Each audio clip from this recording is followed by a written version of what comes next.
Hi, fellow musicians and music lovers. To my left is Sandra D. I am Shawn. We are the duo The Sheck-Tones and are part of the musical collective Sacred and Secular, and this is another episode of Under Consideration. So, if you're new to the show, Under Consideration is a music-related show, a low-budget, laid-back, stream-of-consciousness show where we discuss music-related issues that we are taking under consideration and or we hope you are taking under consideration. So for this episode, the item to take under consideration is Lucky Man. If you're not familiar with it, it was a tune that was originally recorded by Emerson, Lake and Palmer. Mr. Lake, may he rest in peace, of that group, wrote the tune. I have read, I think it was 13 or 14 years old. Basically, and it tells the story of a rich guy who eventually goes off to war, and without spoiling anything, put it this way, it doesn't end well for him.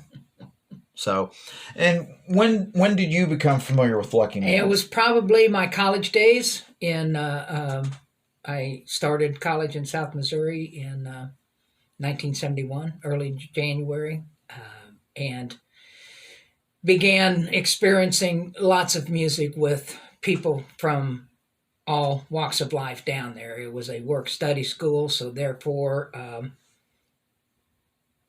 it was only, there were like two people in this district that got to go by meeting the strict economical needs of college and scores, of course. So I met a lot of people from around the Midwest that went there, and just heard all sorts of songs, all sorts of music there, because I just grew up with the local radio station for rock and roll, which my two older sisters liked to listen to, and country music, which my parents listened to. Well, my mom particularly. My dad was a big band, Lawrence Welk type music. So was raised in an eclectic All right. atmosphere as far as that's concerned. So When did you learn to play Lucky Man? Do you remember? was with you. Oh, yeah.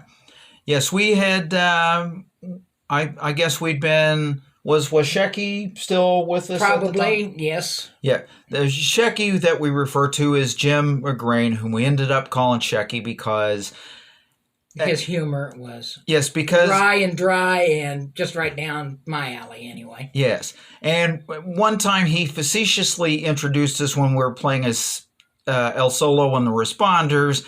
He decided he was going to introduce us as Shecky Green and the Sheck-Tones, and he happened to love Shecky Green, so the name stuck. So that's where that comes from. But yeah, I think we were kind of working on it, and I remember you taking it to Robin Harvey's house. He's another person who's played in the Sacred and Secular Collective, lives near Polo, and I remember us going through the chord progressions there.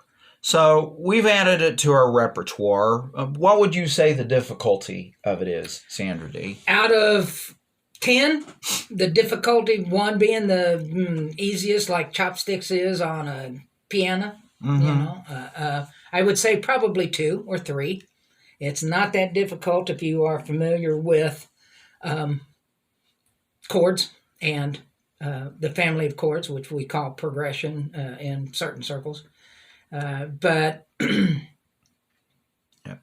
The verses are relatively simple. It goes from, well, typically it's played in D. That's what it was recorded in, and it tends to go from D to G, D, G, and back, or GD.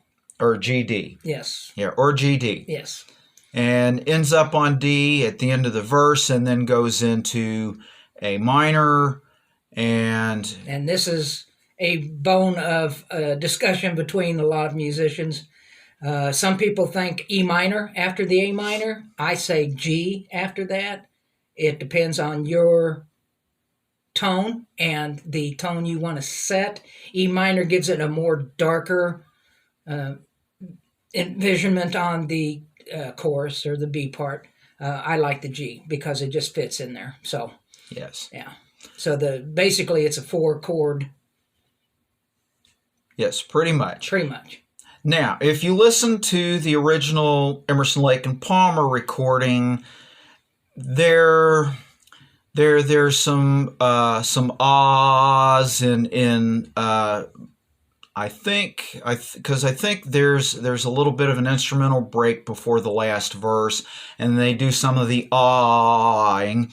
And if you've seen an episode of The Simpsons where that Homer has an Emerson, Lake and Palmer CD, you know that Keith Emerson has a little breakout, lengthy keyboard synthesizer solo where he does the wee-oo, wee-oo, wee-oo, wee-oo, and da-da-da-da-da-da-da-da-da-da, and on it goes. And one of the beauties of it is because the progressions and everything are simple enough, if you've got more complicated chops and you want to embellish it, you can. And if you're kind of just starting out, it has enough flexibility to where that you can just play it. Yes. and keep things simple. So our verdict is that we will continue to play it in jam sessions that we attend. Most likely, we'll probably try and play it because as the Sheck-Tones, we've been invited to participate in the Mushroom Festival, which is an annual spring festival in Richmond, Missouri, here in Ray County, where we're recording this. And most likely we'll try and work it into the repertoire, don't you think? Oh, yes. Oh, yes.